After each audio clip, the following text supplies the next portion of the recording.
O Sol artificial da China é uma máquina que, em janeiro de 2025, prendeu uma nuvem de gás a mais de 100 milhões de graus, flutuando no vácuo por mais de 17 minutos, sem deixar ela tocar em parede nenhuma. Foi um recorde mundial. Essa máquina fica na cidade de Hefei e se chama East, e a China não está sozinha nessa corrida. Primeiro, o que essa máquina é exatamente? EAST é a sigla, em inglês, para Tokamak Supercondutor Experimental Avançado. Por enquanto, imagina uma câmera em forma de rosquinha, com o porte aproximado de um cômodo, cheia de bobinas e canos. Ela é tocada pelo Instituto de Física de Plasma da Academia Chinesa de Ciências e está ligada e funcionando desde 2006. Essa máquina fez, em 20 de janeiro de 2025, uma coisa que ninguém tinha conseguido antes. Ela segurou uma nuvem de gás superaquecido a mais de 100 milhões de graus por 1.066 segundos seguidos. São um pouco mais de 17 minutos. Para você ter uma ideia do calor, o núcleo do Sol, lá no fundo, tem cerca de 15 milhões de graus.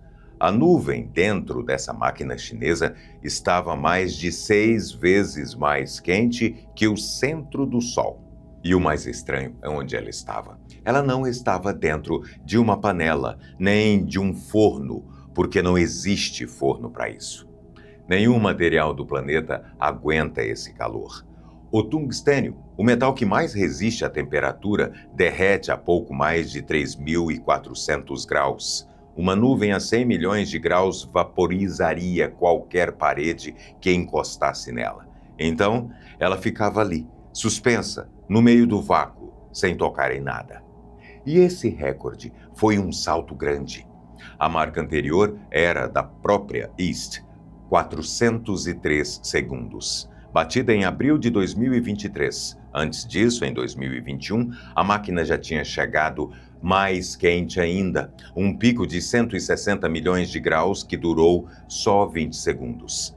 Segurar muito calor e segurar por muito tempo são dois desafios diferentes. Em 2025, ela mais que dobrou o tempo de permanência. Agora tem um detalhe que confunde quase todo mundo que lê essa notícia. Essa máquina que bateu o recorde mundial não gera um único watt de eletricidade. Não está ligada em tomada nenhuma para iluminar nada. Não é uma usina.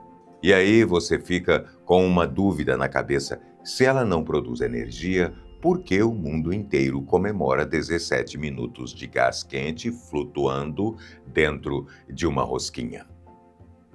Para responder isso, primeiro você precisa saber o que essa máquina está tentando copiar. E o que ela copia é a coisa mais poderosa que existe: o motor que acende o Sol e todas as estrelas. O Sol brilha por causa de um processo chamado fusão nuclear. Vale a pena entender direitinho, porque é o coração de tudo aqui. Lá no centro do Sol, a gravidade é tão brutal que ela esmaga os átomos uns contra os outros. E o Sol é feito, na maior parte, de hidrogênio, o átomo mais simples que existe. Quando você espreme dois núcleos de hidrogênio com força suficiente, eles se grudam e viram um átomo mais pesado, o hélio. Esse grudar é a fusão.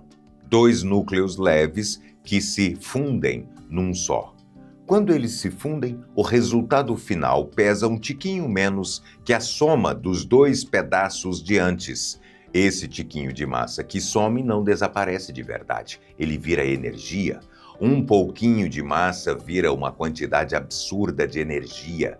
É essa transformação, acontecendo trilhões de vezes por segundo, que faz o Sol despejar luz e calor no espaço há bilhões de anos. Cada estrela que você vê lá em cima é uma dessas fornalhas de fusão acesa. Agora, cuidado para não confundir com a energia nuclear que a gente já usa aqui na Terra. As usinas nucleares de hoje fazem o contrário disso. Elas usam fissão. Em vez de juntar átomos leves, elas quebram um átomo pesado, ou urânio, em pedaços menores e recolhem a energia que sobra dessa quebra. Fissão parte o átomo, fusão funde o átomo. São processos opostos e a fusão libera muito mais energia. Por quilo de combustível, cerca de 4 vezes mais que a fissão. E é por isso que a fusão é chamada de santo graal da energia. Ela junta uma lista de vantagens que parece boa demais. O combustível é praticamente infinito. A fusão roda com hidrogênio especial e uma parte dele, o deutério, pode ser tirada da água do mar. Cada metro cúbico de água do mar guarda uns 33 gramas desse combustível. O mar vira um tanque quase sem fundo. A fusão não solta gás carbônico. Uma usina de fusão funcionando não joga na atmosfera o carbono que aquece o planeta. A reação em si só produz hélio, o mesmo gás inofensivo que enche a bexiga de festa. O lixo é bem menos assustador que o da fissão. Aquele lixo nuclear que fica perigoso por milhares de anos vem das usinas de fissão. A fusão não deixa esse tipo de rejeito de vida longa. O material radioativo envolvido some pela metade a cada 12 anos, não a cada milênio. E talvez o mais importante, a fusão não tem como virar um desastre tipo Chernobyl. Aqueles acidentes que você já ouviu falar foram em usinas de fissão, onde a reação em cadeia pode disparar sozinha e sair do controle. A fusão é o oposto disso. Ela é tão difícil de manter acesa que, se qualquer coisinha dá errado, ela simplesmente apaga na hora. Não existe explosão descontrolada. O risco é ela parar, não ela disparar. Energia quase infinita, limpa e segura, do mesmo processo que acende as estrelas. Se a fusão é tão maravilhosa, por que a gente ainda não tem uma usina dessas funcionando? O obstáculo está justamente naquele número lá do começo, os 100 milhões de graus. Por que precisa ser tão quente? A resposta está numa briga entre os próprios átomos.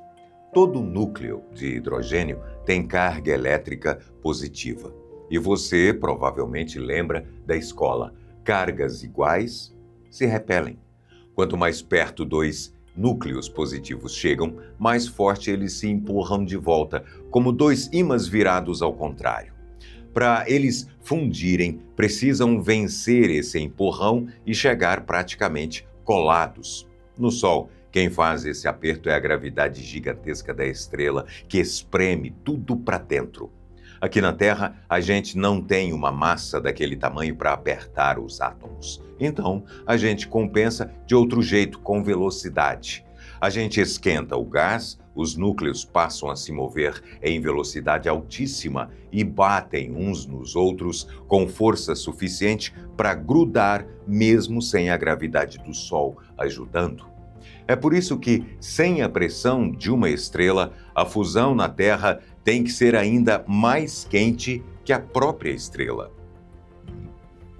E quando você aquece um gás, a esse ponto, ele deixa de ser gás. Os elétrons se soltam dos átomos e você fica com uma sopa, uma espécie de sopa elétrica de partículas carregadas. Isso tem nome: plasma. É considerado o quarto estado da matéria, depois de sólido, líquido e gás. O interior do Sol é plasma. O raio de uma tempestade é plasma. E é plasma que aquela máquina chinesa estava segurando. Aí volta o problema de sempre. Nada sólido aguenta 100 milhões de graus. Então, como é que você prende essa coisa? O truque está numa sorte da física. O plasma é feito de partículas carregadas e tudo que é carregado obedece a ímã. Então, os cientistas construíram aquela câmara em forma de rosquinha e enrolaram ela em bobinas magnéticas enormes. O campo magnético dessas bobinas vira uma gaiola invisível que segura o plasma flutuando bem no meio, sem deixar encostar nas paredes. Esse tipo de máquina se chama tokamak, uma palavra russa. O formato foi inventado por cientistas soviéticos lá pelos anos 1950. E aqui dentro tem um contraste que você custa a acreditar. Aquele supercondutor no nome da East não é enfeite. Os ímãs dela só funcionam gelados, resfriados a quase 270 graus abaixo de zero, pertinho do frio máximo que o universo permite.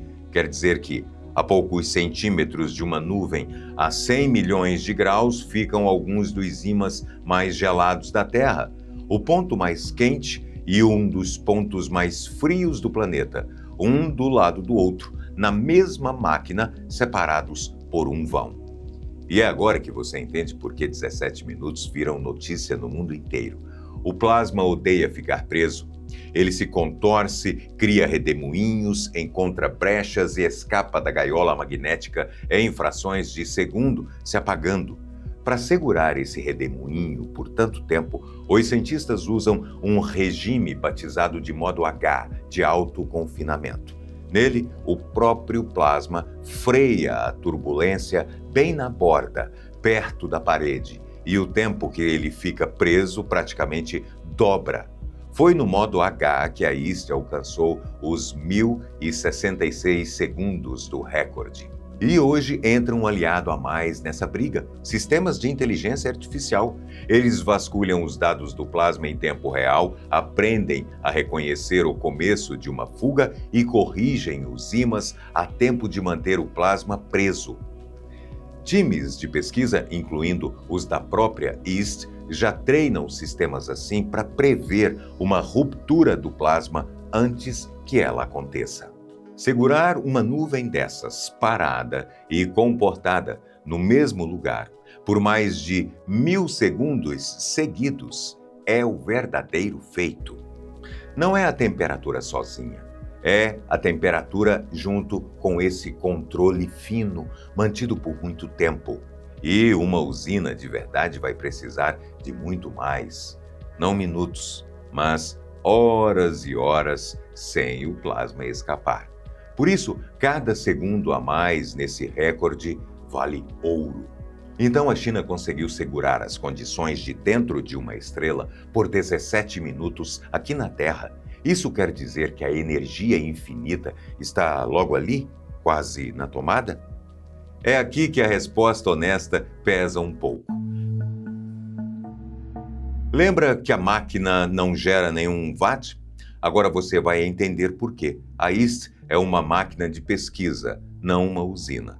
O trabalho dela não é fabricar energia, é aprender a segurar o plasma. Bater o recorde de tempo resolve um dos grandes problemas da fusão, o de manter a estrela presa, mas está longe de resolver todos.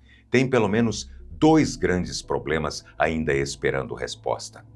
O primeiro é o combustível, aquele material radioativo que some pela metade a cada 12 anos tem nome: trítio. Junto com o deutério, ele forma a mistura mais fácil de acender, só que diferente do deutério, quase não existe pronto na natureza.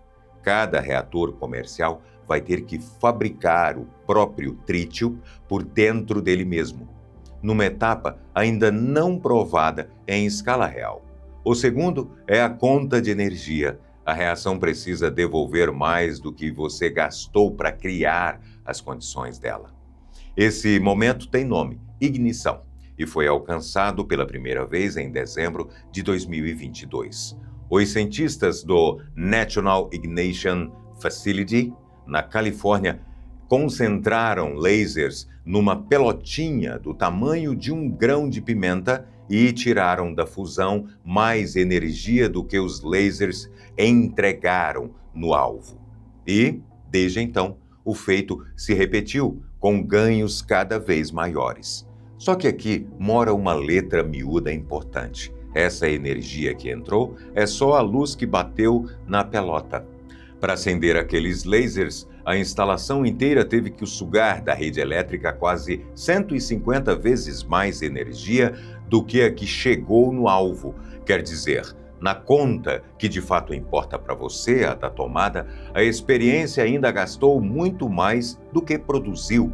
A fusão passou no teste da física, o de arrancar energia de dentro do átomo, mas está longe de passar no teste da engenharia, aquele em que precisa sobrar energia para pagar a conta de luz e ainda encher a rede elétrica.